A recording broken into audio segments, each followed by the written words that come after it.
Hello साथियों, welcome to शिक्षा empire UGC net. मैं अली एक बार फिर से आप सभी का स्वागत करता हूं आपके अपने परिवार शिक्षा एम्पायर यूजीसी नेट में। तो साथियों, कैसे हैं आप सभी? जल्दी से कमेंट करें, बताएं। उम्मीद है सब बढ़िया होंगे, मस्त होंगे, स्वस्थ होंगे, अपने और अपनों का बहुत सारा ख्याल रख रहे होंगे।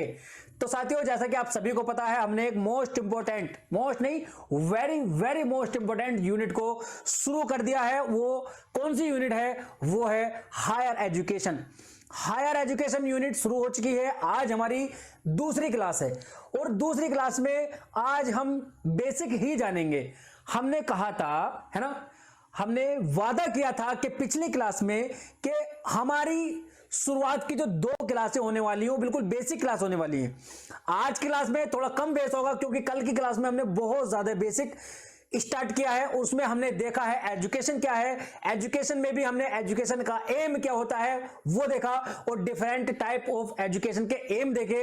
उसके बाद में हमने types of education, formal education, informal education, non formal education, इन तीनों एजुकेशन को देखा है। उसके बाद में आज हम शुरू करते हैं हायर एजुकेशन इन वैदिक पीरियड। ठीक है, वैदिक काल में जो एजुकेशन थी भारत के अंदर, एंशिएंट भारत के अंदर जो हमारी एजुकेशन का सिस्टम था, उसको आज हम जानेंगे। उम्मीद करता हूं पुरानी क्लास देख करके ही आए हो। उम्मीद करता हूं कि पुरानी क्लास आपने सभी ने देखी होगी, तभी आज यहां आए हो। और जो बच्चे आज हमसे नए जुड़े हैं उनसे रिक्वेस्ट है कि पुरानी क्लासेस देखना बिल्कुल ना भूलें। यूनिट 1 यूनिट 2 दोनों कंप्लीट हो चुकी हैं, दोनों की प्लेलिस्ट बनी हुई है। जाए चैनल पर जाकर के सर्च करें, आपको मिल जाएंगी। ठीक है, उनको कंप्लीटली देख जाए और उनके साथ में नोट्स भी बनाते चले जाएं। शुरू करते हैं आज का अपना सेशन। 2 नंबर की क्लास होने वाली है, हायर एजुकेशन इन वैदिक पीरियड या फिर इन एंशिएंट इंडिया। ठीक है, तो उसको शुरू करते हैं। आज हम देखते हैं। उससे पहले आप सभी को क्या करना है? आप सभी को यह करना है कि जो हमारा टेलीग्राम ग्रुप है, आपका अपना ही परिवार है, उस पर जाएं, वहां जाकर जुड़ जाएं। वहां तुम्हें पीडीएफ मिलती रहेंगी, वहां तुम्हें क्लास लिंक मिलते रहेंगे, वहां तुम्हें सभी इंफॉर्मेशन, है ना, इंफॉर्मेशन प्रोवाइड होती रहेंगी। वहां तुम्हारे जो भी डाउट होंगे, है ना जी, जो भी डाउट होंगे वो तुम्हारे सोल्व होते रहेंगे। तुम्हारे साथ के वहां बहुत सारे बच्चे जुड़े हुए हैं, आपस में डिस्कस कर सकते हो, है ना। कोई ज्यादा क्रिटिकल प्रॉब्लम है उसको मैं भी सोल्व कर सकता हूं वहां पर। ठीक है, तो आप जाएं वहां पर, उसको ज्वाइन कर लें। डिस्क्रिप्शन में तुम्हें लिंक मिल जाएगा। फिर उसके बाद करना क्या है? आपको लाइक करना है क्लास को, आपको शेयर करना है अपने सभी दोस्तों तक। ठीक है, अपने परिवार से जुड़ जाना है, अपने सभी दोस्तों को अपने परिवार का एक हिस्सा बनाना है। शुरू करते हैं आज का अपना सेशन। धमाकेदार, शानदार, बेहतरीन, दमदार होने वाला है। ठीक है, तो कौन कौन तैयार है? एनर्जी लेवल जल्दी से लिख दो, हाई है। एनर्जी लेवल हाई है मेरे बच्चा। कैसा? एनर्जी लेवल हाई है। ठीक है, एनर्जी लेवल को डाउन नहीं होने देना है। Higher education system in ancient India या फिर इंडिया या वैदिक पीरियड। ठीक है, समझ में आई बात? क्या पॉइंट रहने वाला है आज का हमारा? Higher education in ancient India या फिर वैदिक काल या फिर इंडिया।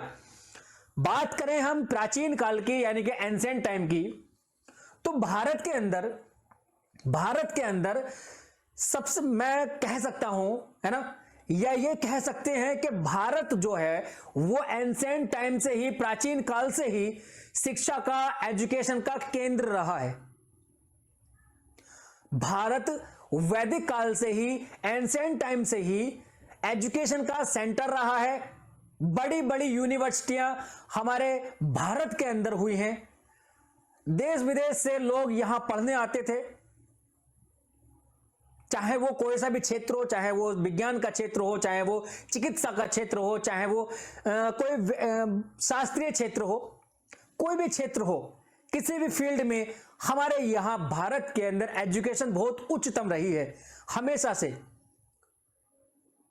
आप सभी को पता होगा वर्ल्ड की पहली यूनिवर्सिटी कौन सी है? बताओ, वर्ल्ड की पहली यूनिवर्सिटी कहां बनी है, कहां फाउंडेड हुई है? वो हमारे ही भारत में हुई है, गंधार में, जो कि वर्तमान में पाकिस्तान के क्षेत्र में पड़ता है। उसका नाम है तक्षशिला यूनिवर्सिटी। कौन सी? तक्षशिला यूनिवर्सिटी बनी कब थी? वो 5th सेंचुरी है ना, कौन सी? 5th century. लेकिन 5th सेंचुरी कौन सी? कौन सी? ईसा पूर्व, BCE है ना, ईसा मसीह के जन्म से 500 साल पहले वो बन चुकी थी। कहां? पाकिस्तान वाले क्षेत्र में, जहां गंधार है, गंधार में तक्षशिला बनी थी। ठीक है, समझ में आ गई बात? बोलो। तो कह सकते हैं जो भारत था, जो इंडिया था, वो प्राचीन काल से ही एजुकेशन का केंद्र रहा है, सेंटर रहा है। देश विदेश से लोग वहां आते थे। एक दूसरी बड़ी यूनिवर्सिटी जो कि कहां है? हमारे भारत में ही है। कौन सी? नालंदा विश्वविद्यालय है। ठीक है, नालंदा विश्वविद्यालय है। ठीक है, ये तुम्हारे लिए इसमें से क्वेश्चन है, इसको किसने डिस्ट्रॉयड किया था? किसने डिस्ट्रॉयड किया था? ठीक है, और कब किया था? ठीक है, दूसरा क्वेश्चन, पहला क्वेश्चन तुम्हारे लिए यह है कि नालंदा विश्वविद्यालय को, नालंदा यूनिवर्सिटी को किसने डिस्ट्रॉयड किया था? किसने इसको तबाह किया था? कब किया था? 2 सवाल। फिर उसके बाद में आता है तीसरा सवाल कि नालंदा विश्वविद्यालय को इंफ्रास्ट्रक्चर किसने किया, यानी कि उसका पुनर्निर्माण किसने कराया, दोबारा किसने बनवाया इसको। 3 क्वेश्चन है तुम्हारे लिए, इसका आंसर मुझे कमेंट करके दोगे। ठीक है, शुरू करें अपना सेशन, शुरू करें। शुरू करते हैं, देखो यहां से हायर एजुकेशन के बारे में थोड़ा सा लिखा हुआ है, पढ़ लेते हैं जरा कि इंडिया के एंशिएंट एजुकेशन मेथड, यानी कि प्राचीन काल का जो शिक्षा का जो भी सिद्धांत था, शिक्षा का जो भी सिस्टम था, कहां?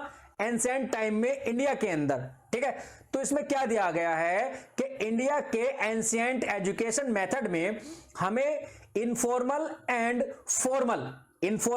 फॉर्मल दोनों टाइप के एजुकेशन सेंटर का उल्लेख प्राप्त होता है। यानी कि भारत के अंदर, जो सीधी सीधी बात करें कि भारत के अंदर, यानी कि प्राचीन काल से ही भारत के अंदर हमें फॉर्मल एंड इनफॉर्मल, अब फॉर्मल और इनफॉर्मल एजुकेशन क्या है, इसके लिए तुम्हें जानना पड़ेगा हायर एजुकेशन की पहली क्लास में, जो कि कल हमारी क्लास हुई है।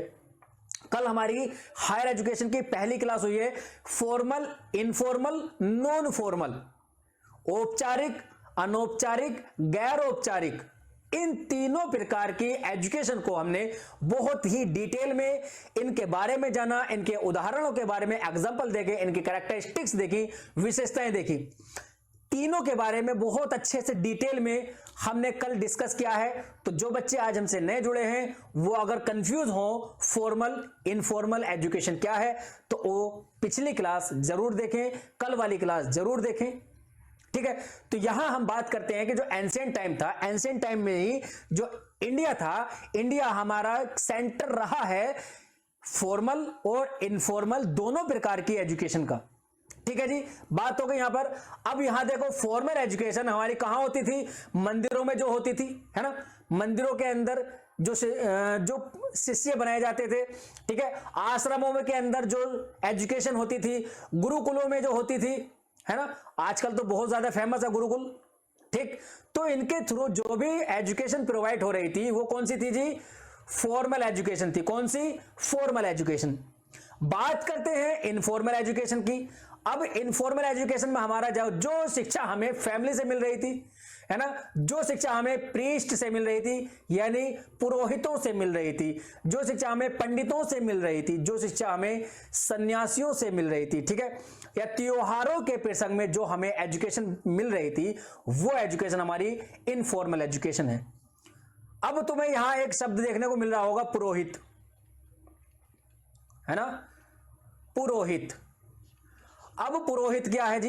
पुरोहित जो है, पुरोहित एक उपाधि है, एक टाइटल है, प्रीस्ट एक टाइटल है, जो कि उन व्यक्तियों को, उन विद्वानों को दिया जाता था जो राजा महाराजाओं को, या फिर राजा महाराजाओं के जो बच्चे थे, राजकुमारों को, उनको शस्त्र और शास्त्र, है ना, शस्त्र और शास्त्र, यानी जो उनके युद्ध की शिक्षा होती थी और जो उनके शास्त्रीय शिक्षा होती थी, उनमें जो व्यक्ति, जो विद्वान राजा को, महाराजा को या फिर उनके बच्चों जैसे कि राजकुमार, राजकुमारी, है ना, इन सभी को जो एजुकेशन देते थे, जो विद्वान इनको एजुकेशन देते थे, चाहे वो शस्त्र की हो, चाहे वो शास्त्र की विद्या हो, ठीक है, तो उनको, उन विद्वानों को पुरोहित कहा जाता था, है ना, पुरोहित कहा जाता था। और हर एक राजा के यहां एक राजपुरोहित होता था, हर एक राजा के दरबार में एक राजपुरोहित होता था, जो कि हर तरह से राजा को सलाह देता था कि क्या करना है, कब करना है, कैसे करना है, किसको यहां बिठाना है, किसको निकालना है, हर तरह की जो भी सलाह, जो निर्णय राजा राजपुरोहित से ही जानकर लेता था और उसके ही इशारे पर उसको जो भी अपने न्याय, जो भी कानून बनाने थे, जो भी फरमान देने थे, हर तरह की जो भी इंफॉर्मेशन उन्हें लागू करनी थी, वो राजपुरोहित के अनुसार ही होती थी। राजपुरोहित को एक अपने ही पास में एक सिंहासन उसका बनवाया जाता था, उसके पास ही उसको बिठाया जाता था राजपुरोहित को। राजा की अनुपस्थिति में, एब्सेंस में, वहां का कार्यभार यानी कि पूरे दरबार का जो कार्यभार था, जो संभालता था, वो कौन था? राजपुरोहित संभालता था। बात समझ में आ गई? बोलो। राजपुरोहित हो गया, एक और होता है तीर्थ पुरोहित। एक हो गया राजपुरोहित, एक होता है तीर्थ पुरोहित। तीर्थ पुरोहित कौन है? जैसे कि जो तीर्थ स्थल होते हैं, तीर्थ स्थल के क्षेत्र में जो भी अनुष्ठान वगैरह होते हैं, जो भी कर्मकांड होते हैं, उन अनुष्ठान को, उन कर्मकांड को करवाने वाले जो पुरोहित होते हैं, उनको तीर्थ पुरोहित कहा जाता है। और वैसे ही राजा के दरबार में भी एक तीर्थ पुरोहित भी होता था, है ना। मोस्ट प्रायोरिटी, ज्यादा वैल्यू किसको दी जाती थी? जो राज पुरोहित होता था, जो दरबार के मुंशी, है ना, दरबार के मुनीम, दरबार के बड़े बड़े मुंशी जो होते हैं, उनसे भी राजपुरोहित का ऊंचा दर्जा होता था। तो पुरोहित कहते हैं इसको। और पुरोहित से यानी कि पुरोहितों से जो राजा महाराजा शिक्षा प्राप्त कर रहे थे, वो कौन सी शिक्षा होगी? Informal education. कौन सी? Informal education. पूछा जा सकता है, सवाल बन सकता है। देखो एनटीए कुछ भी पूछ रहा है ना, कुछ भी, उसका कोई भरोसा नहीं कहां से क्या क्वेश्चन पूछ ले। हमारे सिलेबस में है informal education, formal education, non formal education. लेकिन वो उसका मतलब क्या है, वो तुमसे क्वेश्चन देके पूछ लेगा कि राजा महाराजाओं को जो विद्वान शिक्षा देते थे या विद्या देते थे, जो पढ़ाते थे, उनको क्या कहा जाता है? उनको क्या कहा जाता है? उनको कहा जाता है पुरोहित। ठीक है, बात समझ में आ गई? ठीक है, आगे चलते हैं जी।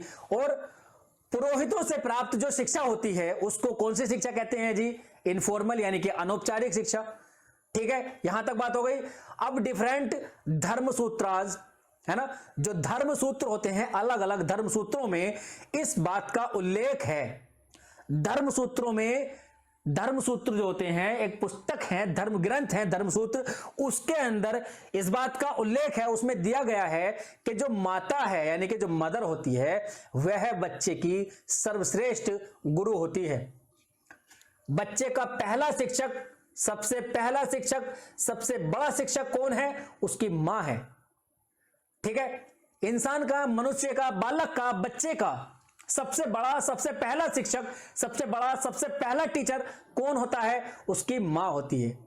ठीक है, बात समझ में आ गई? आगे चलें, बोलो, समझ में आ गई?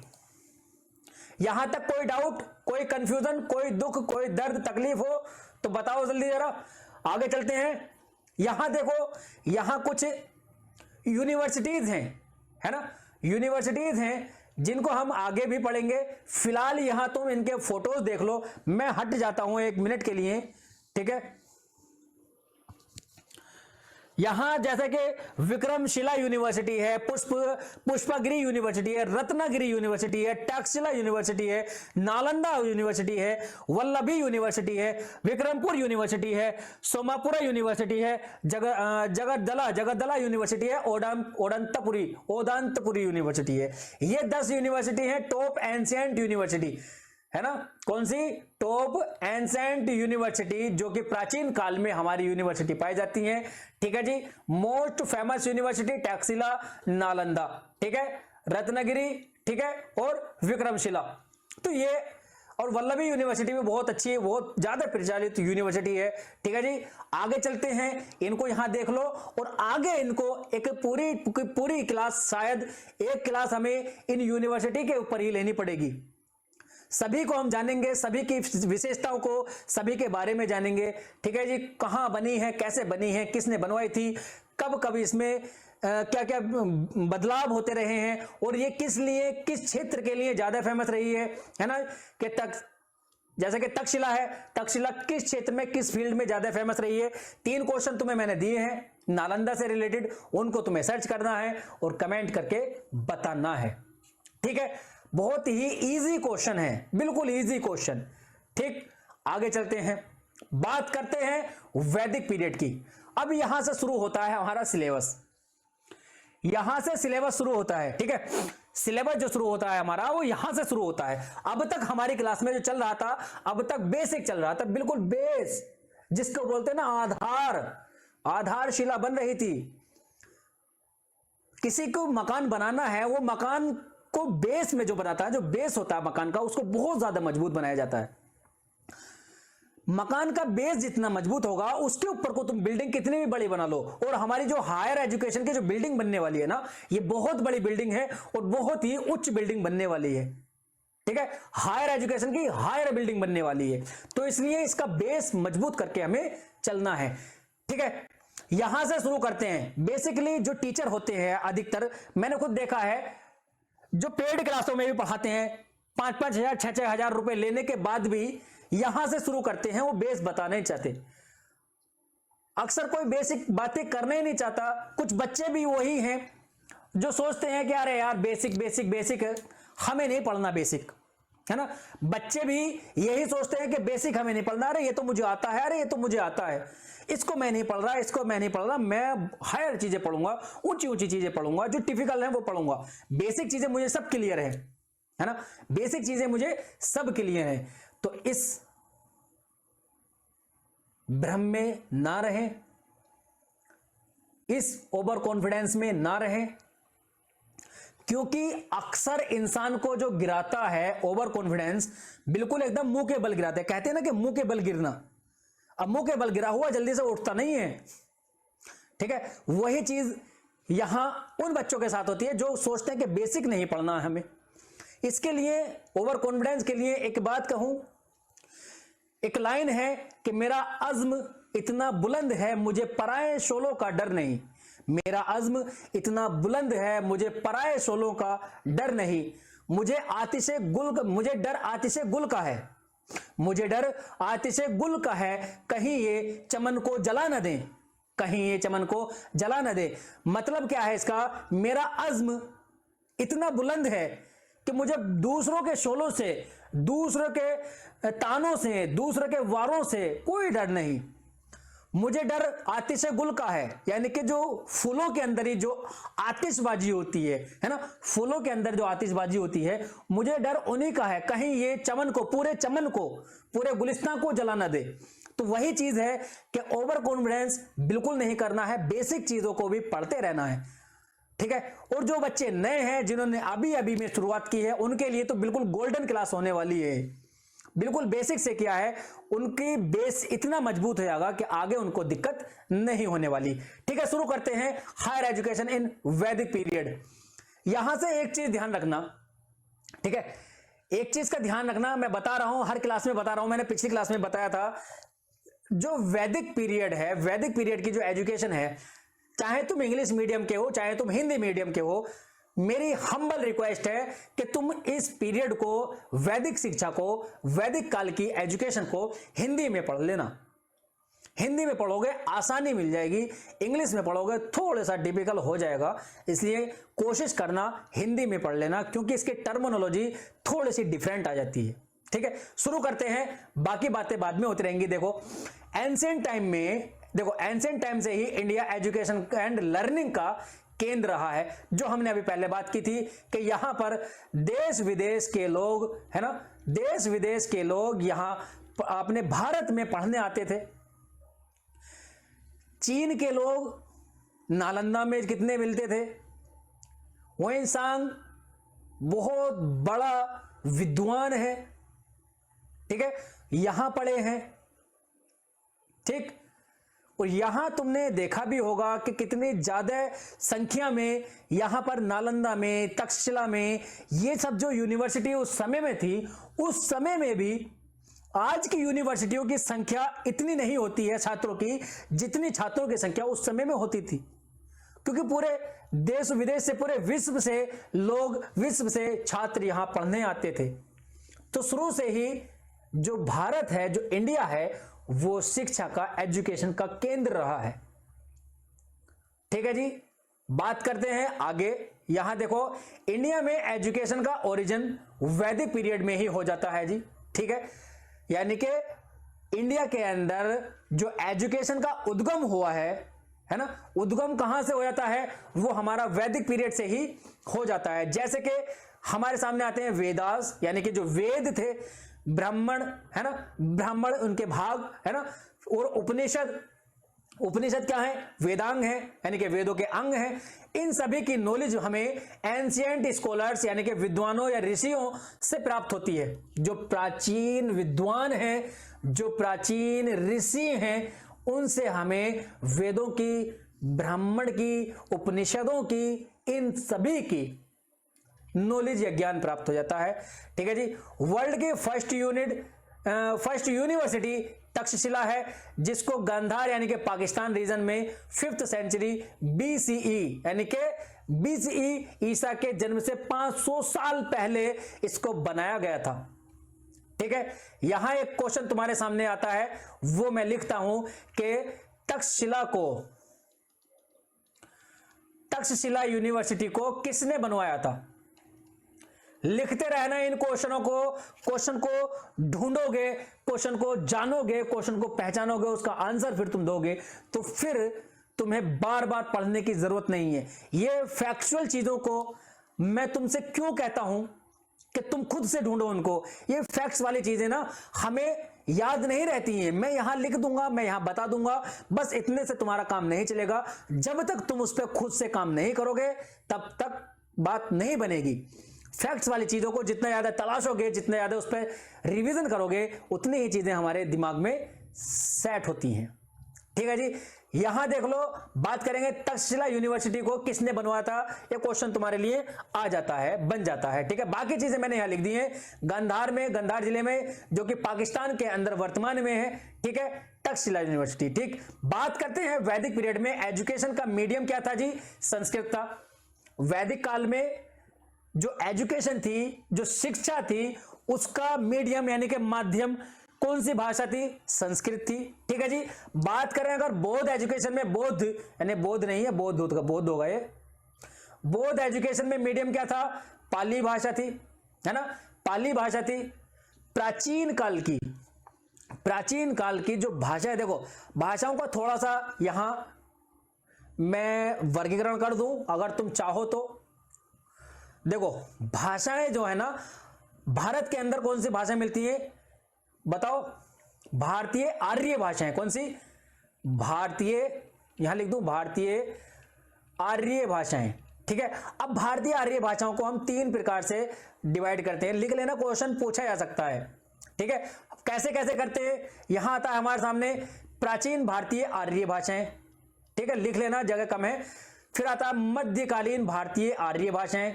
ठीक है, फिर लास्ट में आता है जी आधुनिक भारतीय आर्य भाषाएं।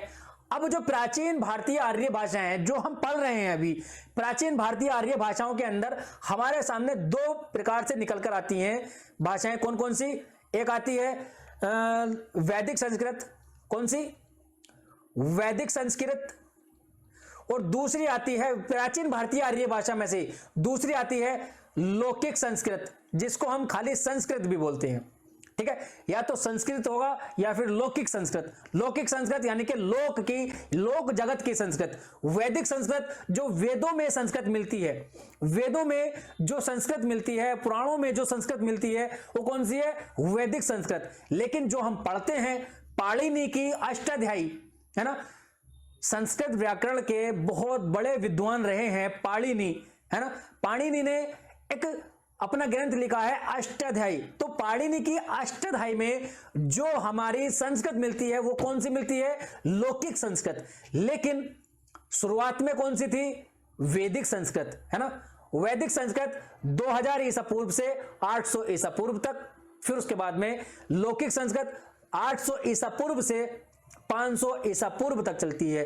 तो हमारी संस्कृत जो है प्राचीन भारतीय आर्य भाषाएं कहां से? 2000 ईसा पूर्व से 500 ईसा पूर्व तक रहती हैं, ठीक है। इसके अंदर मध्यकालीन में हमारे सामने आती है पाली, प्राकृत, अपभ्रंश, और आधुनिक भारतीय आर्य भाषा में आती है हिंदी और हिंदीतर। तो ये छोटा सा तुम्हारे सामने डायग्राम है। यहां हम बात करते हैं जो हमारी प्राचीन काल की जो एजुकेशन सिस्टम था उसमें भाषा का जो माध्यम था वो क्या था? संस्कृत था, ठीक है। और बौद्ध साहित्य में या बौद्ध एजुकेशन में जो भाषा मिलती थी वो मीडियम क्या था? पाली का था, ठीक है। बात समझ में आ गई? बात समझ में आ गई? बोलो आ गई ना। यहां देखो सब्जेक्ट इसमें क्या थे? सब्जेक्ट यानी कि विषय जो होते थे उस समय, है ना, यानी कि वैदिक पीरियड में विषय क्या थे पढ़ने के लिए? तो क्या थे? वेद थे, है ना, वेद थे। अब वेद कौन से? यहां देखो ऋग्वेद, यजुर्वेद, सामवेद, अथर्ववेद, ठीक है, ये थे, है ना। सब्जेक्ट कौन थे? मेन सब्जेक्ट थे, मेन सब्जेक्ट थे वेद, चारों वेद, मेन सब्जेक्ट, मुख्य विषय चारों वेद, है ना। और जो गौण विषय आते हैं, जो हम सेकेंडरी विषय बोलते हैं, वो क्या थे जी? वेदांग थे, जो कि 6 वेदांग होते हैं। कौन से होते हैं? क्या होते हैं? 6 वेदांग। अब वेदांग क्या है? वेदों के अंग हैं। और वेदांग कितने होते हैं? 6 होते हैं, ठीक है। वेदांग कितने होते हैं? 6 होते हैं, ठीक है। वेदांग कितने होते हैं? 6 होते हैं। बात समझ में आ गई? वेदांग कितने होते हैं? 6 होते हैं। आगे चलते हैं, आगे देखते हैं जी।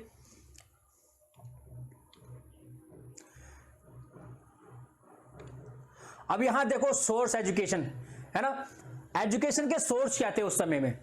यहां हम देखते हैं एजुकेशन के सोर्स। अब यहां देखो the ancient education of the ancient system of education was the education of the Vedas, Brahmanas, Upanishad and Dharmasutras, ठीक है, Dharma Sutras. You must have heard the name of Aryabhatta, Panini, यानी कि पाणिनि जो मैंने बताया था ना अभी, पाणिनि क्या था? पाणिनि। ये है हिंदी, इंग्लिश में इसको ऐसे लिख देते हैं पाणिनि। इसीलिए तो मैं बोल रहा हूं कि हिंदी में पढ़ लेना, ठीक है। हिंदी में बेहतर रहेगा, हिंदी में अगर पढ़ लो तो। पाणिनि है या कात्यायन है ना, कात्यायना, यहां लिखा हुआ कात्यायना, लेकिन असल नाम क्या है? कात्यायन, ठीक है। पतंजलि है, ठीक है। ये सब हैं, इन सभी का तुमने नाम सुना होगा वैदिक पीरियड में, यानी कि वैदिक काल की शिक्षा में, ठीक। यहां लिखा है ना एंशिएंट सिस्टम, यानी कि प्राचीन काल का जो भी व्यवस्था थी किसकी? शिक्षा की। Was the education of the Vedas, है ना, वो क्या थी? वेदों की एजुकेशन थी, जिसमें हम पढ़ते हैं वेदों को, ब्राह्मणों को, उपनिषद को। और उसमें तुमने उस समय में नाम सुने होंगे, जैसे कि यहां नाम दिए हैं आर्यभट्ट, है ना, आर्यभट्ट नाम दिया है गणित के क्षेत्र में, है ना। पाणिनि है, पाणिनि क्या है? व्याकरण के क्षेत्र में बहुत बड़े विद्वान है, ठीक है। कात्यायन है ना, कात्यायन है। पतंजलि है, पतंजलि चिकित्सा के क्षेत्र में है, ठीक है। और ये सभी हैं, कौटिल्य हैं, ये सभी आते हैं हमारे सामने, ठीक है। और ये तुम्हें देखने को मिलेगा, एक पेज है। अब ये पेज किसका है? यहां लिखा हुआ है, देखो क्या है जी? ए पेज फ्रॉम ए मनुस्क्रिप्ट। मनुस्क्रिप्टेड क्या है? हस्तलिखित, यानी कि हाथों से लिखा, हस्तलिखित, हाथों से लिखी गई, हस्तलिखित यानी कि मनुस्क्रिप्टेड ऑफ द ऋग्वेद। ये ऋग्वेद का एक पेज है। ये पेज क्या है? एक ऋग्वेद का है। यहां मैंने तुम्हारे सामने ले दिया है। और ये जो इसके अंदर भाषा है, ये कौन सी भाषा है? लौकिक संस्कृत नहीं, लौकिक नहीं, वैदिक संस्कृत। कौन सी? वैदिक संस्कृत। क्या है? वैदिक संस्कृत, ठीक है जी, वैदिक संस्कृत। इसमें है वैदिक संस्कृत। और अगर हम बात करें पाणिनि की अष्टाध्यायी में, उसमें है लौकिक संस्कृत। बहुत ही फेमस क्वेश्चन है, बहुत ज्यादा क्वेश्चन पूछा जाता है ना, क्वेश्चन पूछा जाता है, इसलिए मैं तुमसे बता रहा हूं, यहां बिना वजह के नहीं बता रहा। तुमसे पूछा जा सकता है वेदों में प्रयोग होने वाली जो भाषा थी वो कौन सी थी? तुमसे दे देगा संस्कृत दे देगा, लौकिक संस्कृत दे देगा, है ना, और वैदिक संस्कृत दे देगा, फिर उसमें ऑप्शन बना देगा ए एंड बी, यानी कि लौकिक संस्कृत और संस्कृत दोनों। तो तुम्हें पता होना चाहिए जो लौकिक संस्कृत है वही संस्कृत है, जिसको हम समझते हैं आजकल वर्तमान में जो हम संस्कृत को पढ़ते हैं, जो वर्तमान में हम संस्कृत को सुनते हैं, असल में वो संस्कृत लौकिक संस्कृत है। उससे पहले कौन सी होती थी? वैदिक संस्कृत होती थी, जो वेदों में यूज होती थी, वेदों में पढ़ाई जाती थी। ठीक है जी, बात समझ में आई? बोलो, आगे समझ में? बात समझ में आई या नहीं? आगे चलें, आगे चलते हैं। अब यहां देखो 4 वेद हैं, है ना, क्या है जी? 4 वेद हैं, ऋग्वेद हो गया, यजुर्वेद, सामवेद, अथर्ववेद, है ना। अब वेदों को यहां पढ़ लेते हैं। जैसे कि वेद क्या है? वेद मतलब होता है श्रुति, वेद का मतलब है श्रुति, यानी कि श्रुति कहा जाता है। श्रु और धातु से श्रुति शब्द का बना है, ठीक है। श्रु यानी सुनना, श्रु का मतलब होता है सुनना, है ना। कहते हैं कि इसके मंत्रों को ईश्वर यानी कि ब्रह्मा ने प्राचीन तपस्वियों को अप्रत्यक्ष रूप से सुनाया था जब वे गहरी तपस्या में लीन थे। क्या मतलब होता है इसका? इसका मतलब है जो तपस्वी होते थे, जो गहरी तपस्या में लीन रहते थे, कहते हैं उन तपस्वियों को खुद ब्रह्मा ने, उन तपस्वियों को खुद ब्रह्मा ने उनको ये ऋग्वेद को सुनाया था। क्या सुनाया था? सुनाया था, है ना। गहरी तपस्या में जब वो लीन होते थे, उनको तपस्वियों को खुद ब्रह्मा ने सुनाया था। इसके जो भी श्लोक होते हैं, जो भी मंत्र होते हैं, ठीक है, अब उसके द्वारा ही उन तपस्वियों ने उनको लिखना शुरू किया। सुनाया किसने? ब्रह्मा ने। लिखा किसने? विद्वानों ने, तपस्वियों ने, है ना। ऋग्वेद को हो गया, ठीक है, ऋग्वेद हो गया, यानी कि ऋग अर्थात स्थिति और ज्ञान। ऋग का मतलब होता है स्थिति या फिर ज्ञान, और ऋग्वेद सबसे पहला वेद है जो पद्यात्मक यानी कि पद्य में, है ना, पोइट्री, किसमें? पोइट्री में, है ना, पोइट्री में, पद्यात्मक पोइट्री यानी कि जो पद्यों में, श्लोकों में, लयात्मक जो कविताएं होती हैं उनमें। इसके 15 मतलब वो 15 बोल रहा हूं, इसके 10 मंडल हैं, है ना। अध्याय, चैप्टर कितने हैं? 10 हैं। और सूक्त कितने हैं इसमें? यानी कि श्लोक 1028। ठीक है, ये किसकी बात हो गई? ऋग्वेद की बात हो गई। बात किसकी हो गई? ऋग्वेद की हो गई। यहां जो बात कर रहे थे हम किसकी कर रहे थे? वेदों की कर रहे थे। जो चारों वेद हैं, सिर्फ वेद, वेद का मतलब है श्रुति, यानी कि सुनकर लिखा गया। और सुना किसने? तपस्वियों ने। तपस्वियों को सुनवाया, सुनाया किसने? ब्रह्मा ने, है ना। किसने सुनवाया जी? ब्रह्मा ने सुनाया, और फिर तपस्वियों ने उनको लिखा। इसलिए कहते हैं, डायरेक्ट इनडायरेक्टली कह सकते हैं कि जो वेद हैं, वेद किसके द्वारा लिखे गए हैं? वेद खुद ब्रह्मा के द्वारा लिखे गए हैं। ठीक है, भजन बनाने के लिए उपयोग किए जाने वाले मीटर गायत्री मंत्र, मीटर नहीं है, मंत्र है ये, ठीक है, मंत्र, मंत्र गायत्री, अनुष्ठुभ, श्रीष्ठुभ और जगति, ये सब इसके क्या है? मंत्र हैं। ठीक है जी, ये सब क्या है? इसके मंत्र हैं। यहां इंग्लिश में भी है। आगे चले, ऋग्वेद की बात हो गई है। ऋग्वेद के बाद में आता है जी सामवेद।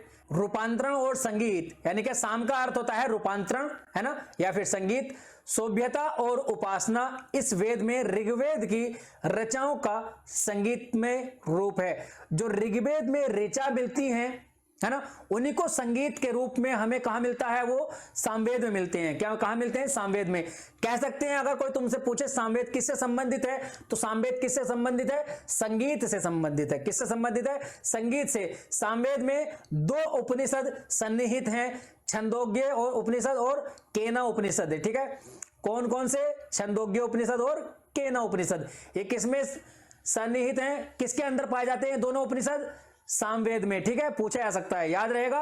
बोलो, याद रहेगा। और फिर आते हैं जी यजुर्वेद, है ना।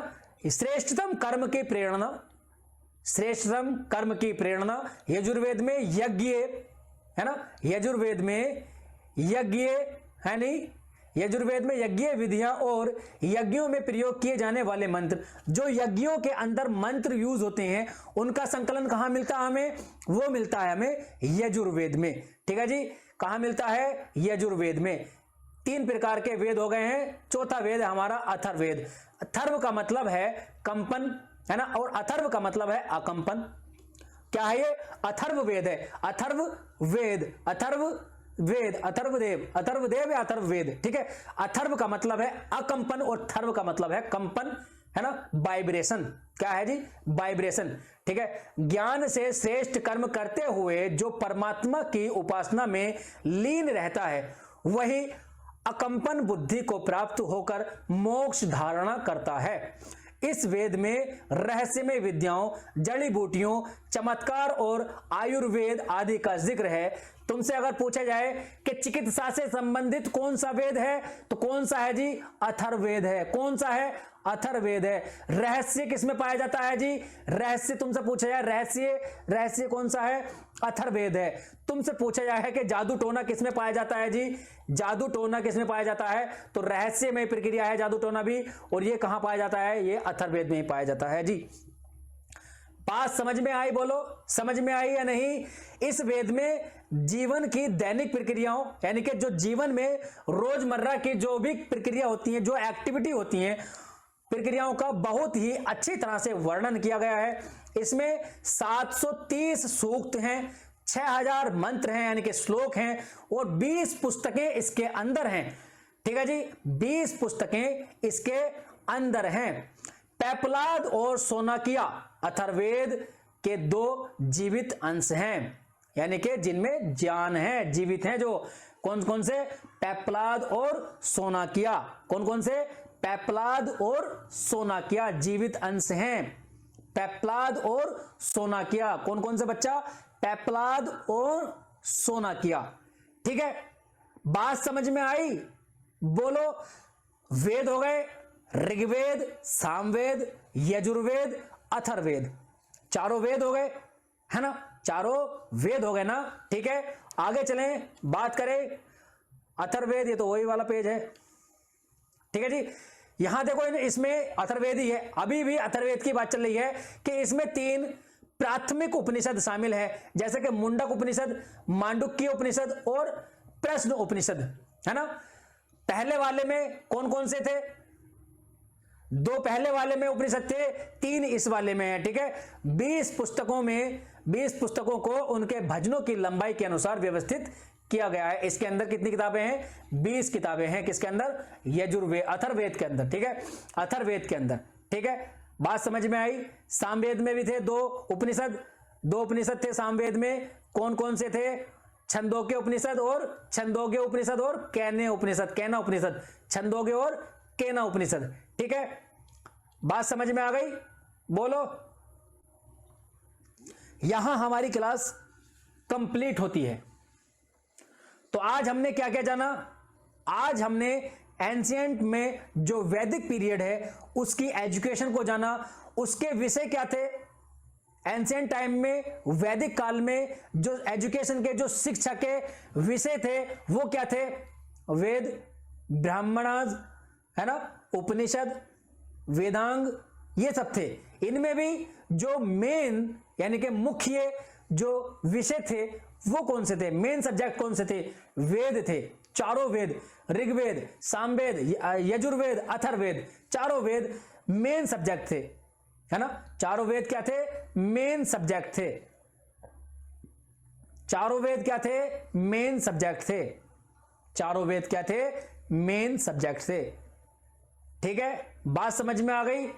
कुछ क्वेश्चन दिए हैं मैंने तुम्हें घर के लिए, वो कौन कौन से हैं? नालंदा विश्वविद्यालय को किसने बनवाया था? नालंदा विश्वविद्यालय को किसने तुड़वाया था और कब तुड़वाया था, है ना। और नालंदा विश्वविद्यालय को दोबारा से किसने बनवाया था और कब बनवाया था? ये तुम्हारे लिए क्वेश्चन है, ठीक है। और एक और था, तक्षशिला को किसने बनवाया था? ये तुम्हारे क्वेश्चन है, ठीक है।